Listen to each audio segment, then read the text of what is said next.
Good morning, Knicks Nation. It is Tuesday. No, I'm sorry. It is Wednesday, the 27th of January. Um, I hope you're all doing well today. I hope you're having a good Wednesday. I hope you're COVID free. And if you are afflicted with this disease, I hope you're overcoming it and getting back to health quickly. Double blessings on those who are out here in the healthcare field, risking their lives to help save the lives of others. Also, those that pick up garbage to keep diseases like COVID from spreading and risk their lives to do that for pay that is below what they should be getting. Also, those that deliver food and other goods below what they should be getting paid to do that, so that we can have the convenience of eating locally. Double blessings on them. So the New York Knicks had a game last night against the Utah Jazz in Utah.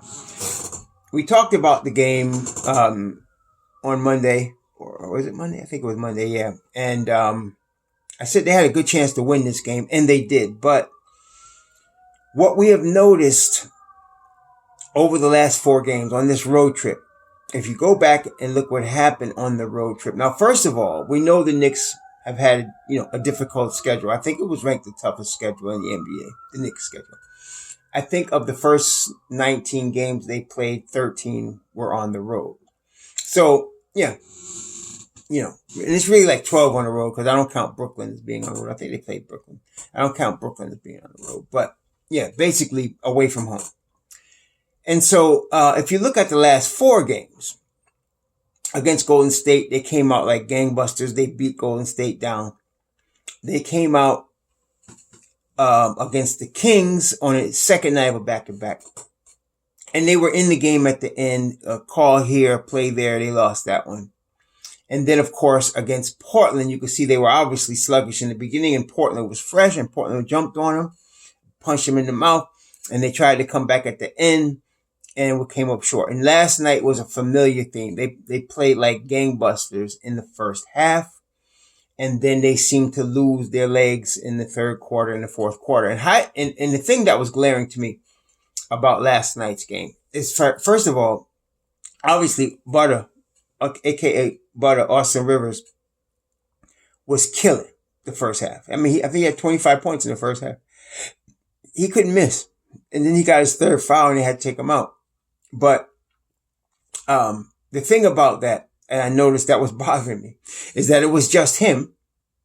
And yes, he was hot. And if he was going to score 50, it was going to be hot. Basketball is a team game, right? And Austin Rivers is not a guy that can carry you to a win by himself. That was bothering me. And then the second thing is I noticed the Knicks were playing good defense, but there was a lot of shots that Utah would normally hit that they weren't hitting. In the first half. And I knew that wasn't going to be sustainable. So you knew a run was going to come. A team like Utah is a good team. It's one of the better teams in the NBA. Like I said, coming into the game, they had won 8 straight. They were going to make a run. You knew they were going to make a run. Donovan Mitchell was on a nut in the first half. And I said, this is not going to last, right? And so they did play him well, though, overall. I thought he would end up, with his usual like 25 or something. And that he ended up with 9. So they put the lock on him last night. But the thing is that what glared out at me is all of the missed shots that the Knicks were taking. Everybody. It wasn't just one person. Julius Randle, Mitchell Robinson, Elfrid Payton, Alec Burks, RJ. And RJ probably offensively and probably overall played the best of all the Knicks last night, even with Austin Rivers getting 25 points. RJ was just all around playing a good game last night. But all of the misses, I say the majority of misses were hitting the front rim. If you notice that they would everything. Mitchell Robinson foul shots, both his foul shots were short at the front rim. A lot of Julius Randle's shot was short at the front rim. Elfrid Payton would drive and throw up a floater. It would be short at the front rim. Burks also short at the front rim. Everybody's was short. What does that tell you? They had no legs. They came out really strong the first half, obviously. They were up by 15 at one point, I believe. And then, you knew Utah was going to make a run. My concern was like, do we have the legs, to withstand the run. And it was not a good sign if you saw the 50-50 balls. And if obviously, like in the third and the fourth quarter, we were losing every 50-50 ball. But we were also losing a lot of them in the first and second quarter when we were smacking them down. So I was like, this is not looking good, because we weren't getting the 50-50 balls. You could see they didn't have legs. Especially like you look at Emmanuel Quickly. I mean, he's exhibit A. And again, I'm not trying to break on him as a player. He's the Knicks' future, I think, at the point guard. But he was 1 for 11, and a lot of the shots that either he would be strong on or he would just hit were coming up short. They were hitting the front rim every time. And so I was like, okay, especially on his floater. This was true, especially on his floater. So I said, okay, these guys don't have any legs. And I was just hoping that somehow, like a guy like a Austin Rivers or somebody would come off the bench in the second half and just save us, because they were trying, but they just didn't have the energy. They didn't have the legs. It was just simple as that. And Utah, being, a really good team, came back and made, and ended up winning the game by 14, but really it was much closer than that. It was a seesaw game. And so, some of you might ask, well, he didn't use Iggy, he didn't use Taj Gibson, he didn't use Dennis Smith Jr., he didn't use Frank. Well, I know that Frank is not ready yet. He's been upgraded to questionable, but he's not ready. He's just not ready yet. I'm not sure Taj Gibson is ready yet, and he has not put Dennis Smith Jr. and Iggy Brazdeikis in the game unless it's garbage time. I mean, that's just where they are in his rotation. Okay. So, and this is based on his decision from practices or whatever. So all you wanted about these guys not getting time, this is what they make, decisions the Knicks made internally from practices and from what they develop as far as their workout schedule, their training camp. And this, he said, you're going to earn what you get. Apparently they ain't earning it, period. Okay. So that's the way that is. But it was a game where they just lost energy. They didn't have the legs, man. They didn't have it from the beginning. Now, there is something to be said about that, because, there's something to be said about you sleeping in your own bed, being in your own house, being with your own woman, in your family. There's something to be said about that. And they were gone, and they had already had a grueling schedule before this West Coast. And we knew this West Coast was going to be tough. I said, if they come out 2-2, it's very successful. Well, they came out 1-3. It is what it is. I'm glad they're home now. So now you got a situation now where they come into play. They're going to play Cleveland at home on Friday. They're going to play Cleveland at home on Friday. They're going to play the Clippers at home on Sunday. And that, the Clippers are another team. I think they've won 7 straight. But the good thing is that we're playing them at home. So, it's good that we're playing them at home. And we get the opportunity, have them come into our nest and be prepared for them. Because this is good. That's going to be a hard game. That's going to be a tough game, no question about it. So, and we're going to play. Let me see. They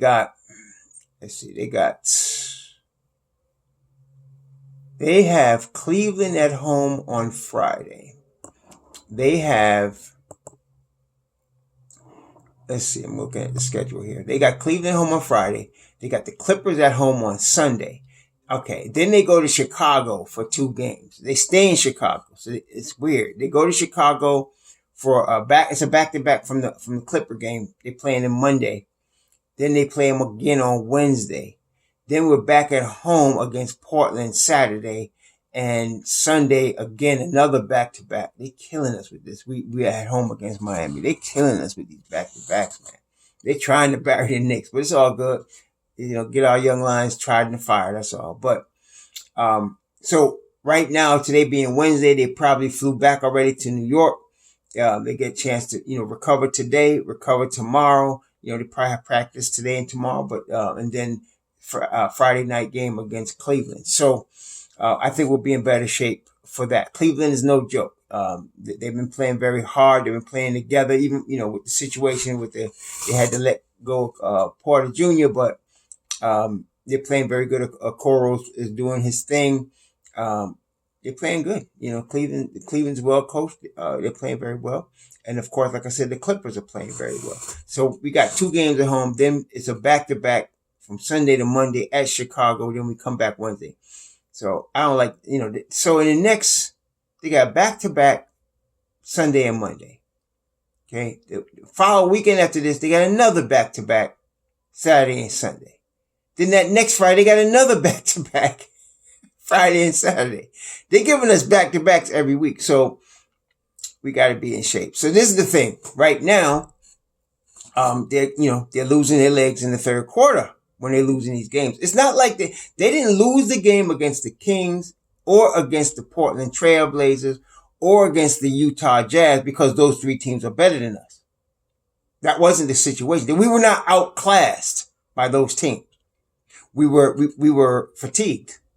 That's what happened. They lost their legs. So again, the question in my mind is, are they going to get stronger as the year goes on? Because sometimes, you get used to the workload and you build up off of it. It's like gradually increasing your workload. You build up off of it, you get used to it. Maybe that'll happen. I kind of expect that with the veterans on the team. Or they're going to get run down and then by the end of the year, they won't have energy to play anybody. I don't think that's going to be the case. So, 8-11, playing Cleveland Friday. They're home now. They're going to be home for a couple of days. Next week, they got 2 games on the road against Chicago. Then they're home for 2 games and 2 games on the road again. Then they're home for 2 games. Well, there's a stretch from February, the Saturday, February the 13th. So what are we talking about? That's the week not next weekend, the weekend after that. Yeah. So there's a stretch from February the 13th where the Knicks play 1, 2, 3, 4, 5, 6, 7, 8. They play 8 games and 7 of them are at home. That's where we start to catch up. Yeah, so from the 13th of February, they're home against Houston, Atlanta. They go down to Orlando, then they're home against San Antonio, Minnesota, Golden State, Sacramento, Indiana. Yeah, so there's let me see there. Of the 8 games they play in, 1, 2, 3, 4, 5, 6, 7, 8. Yeah, they're at home for 7 of them. That's where I think we can catch up here. That's where we can make up ground. Right now, we're still in a grueling schedule, and this is crazy. But anyway, at least for the end of February, from mid-February and going into the end of February, they're spending a lot of time at home, and that's going to help us. That's going to be where we can make practices, make adjustments. That's where we can hopefully get our legs back. Right now, we got to grind it out. So Friday, like I said, they got home against Cleveland, and they're home for 2. They're home from today, Wednesday, Thursday, Friday, Saturday, Sunday. They're home for 5 days.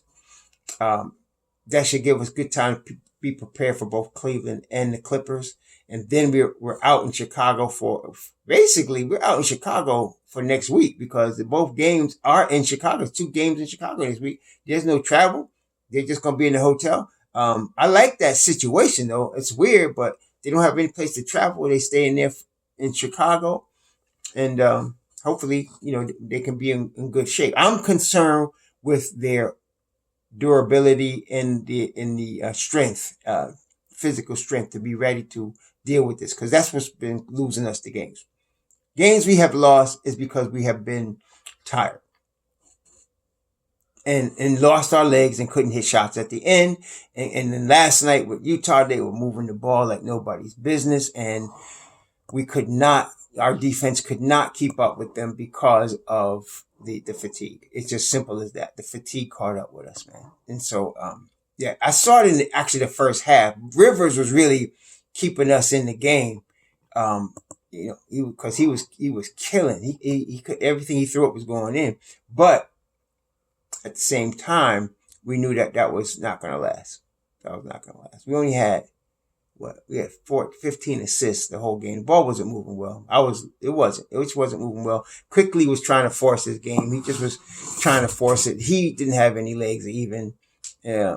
Utah had 24 assists, which is not tremendous. It's a good game, but it's not tremendous. They did not outclass us, man. I'm overall very hopeful for our Knicks this year. We're not being outclassed or, over talented by anybody.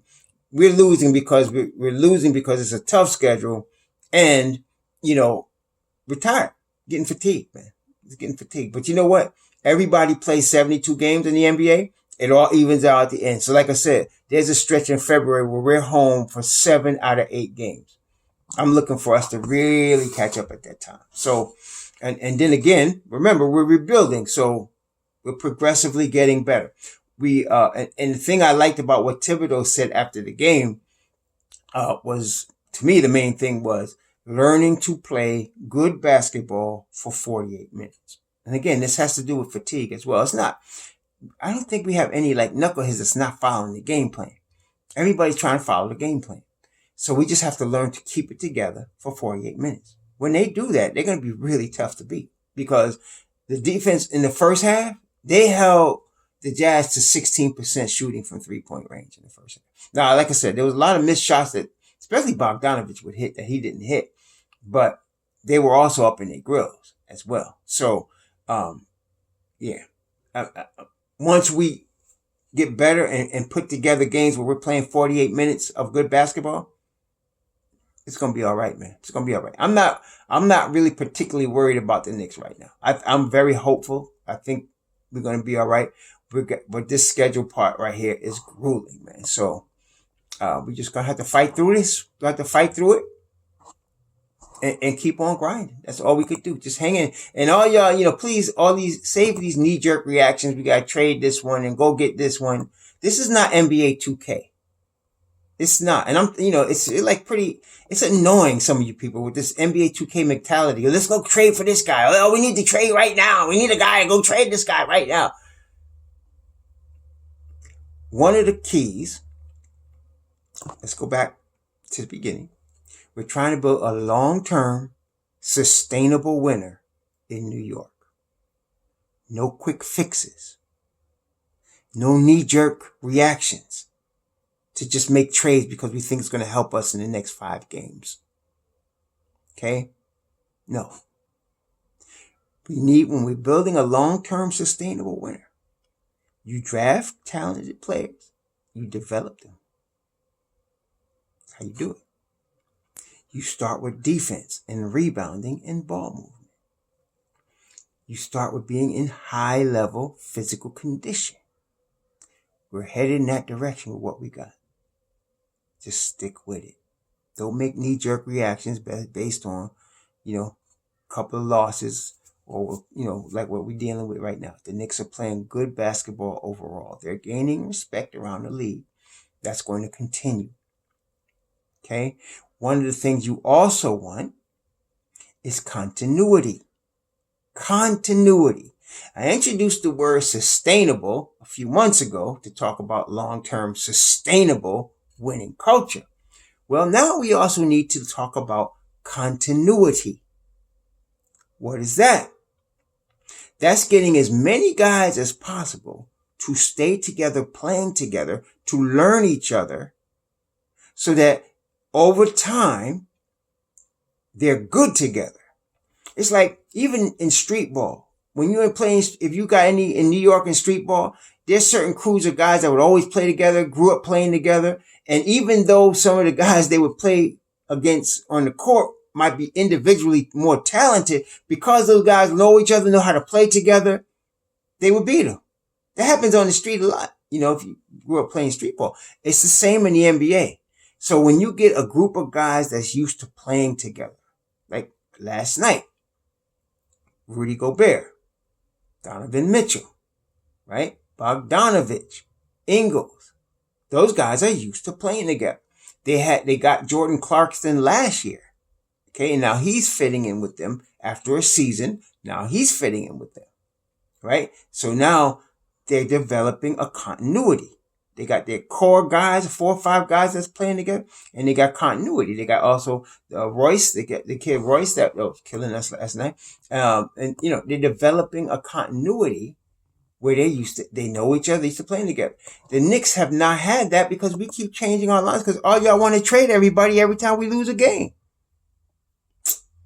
Anyway, yeah, we need continuity. So right now, this is Julius and RJ and Mitchell Robinson's second year of playing together. Just these 3.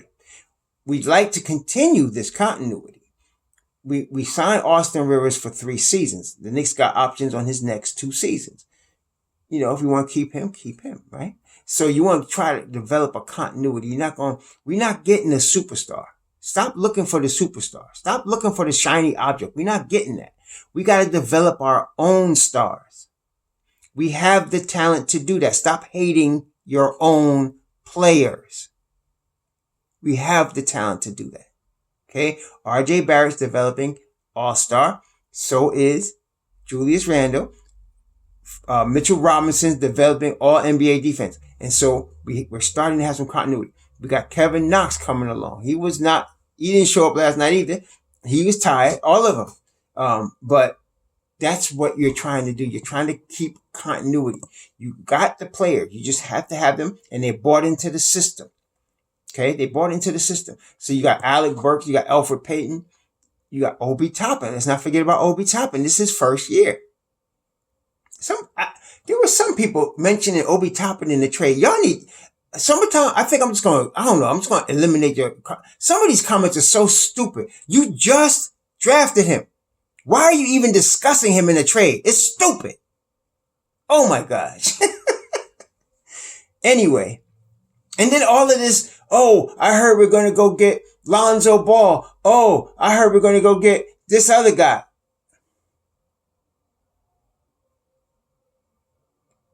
Then you're going to get Lonzo Ball, right? Guarantee you this. You go get Lonzo Ball, and within 2 or 3 months, you want to trade Lonzo Ball for a draft pick.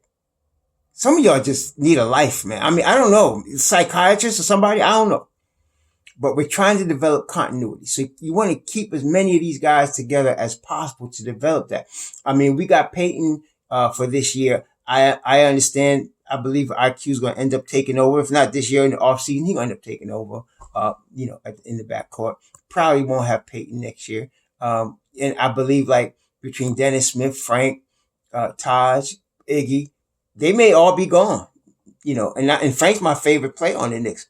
Some of y'all just like to jump on him and hate. And that's stupid too, because if I tell you he's my favorite player, what you think I'm going to react to that? Don't be, y'all. Anyway, they may not be here next year. They may not. They might, but they may not. And so, but you got a core of the starting five. You're going to take off Peyton and you're going to put in IQ. You got Austin Rivers. You got Nerlens Noel. You got Knox. You got Obi. You might keep those guys. Let them bring back that band next year, and then bring in another couple of guys, to add to that mix. Maybe a couple of veterans. We got a couple of draft picks. That's how you do it. Don't start trying to make moves in mid-season when we're developing. This is developing season. If the Knicks were like one player away from going to the finals, all right, or we knew we were a playoff team, and maybe we get another player to get us out the first round, that's different. But we're not there right now. Right now, we're trying to become a playoff team. We're trying to develop our players. So this is not the time to start throwing, names out here like it's NBA 2K and we look at their ratings and put them on our team. Y'all try my patience sometimes. And it's a good thing. Help me develop patience. But anyway, that's my little event. But I'm not worried about our Knicks right now. 8-11, we're going to be all right. We played, like I said, we played 19 games, and we played at least 12 of the 19 on the road. That's all good. Matter of fact, they have us as 5-7 as far as on the road.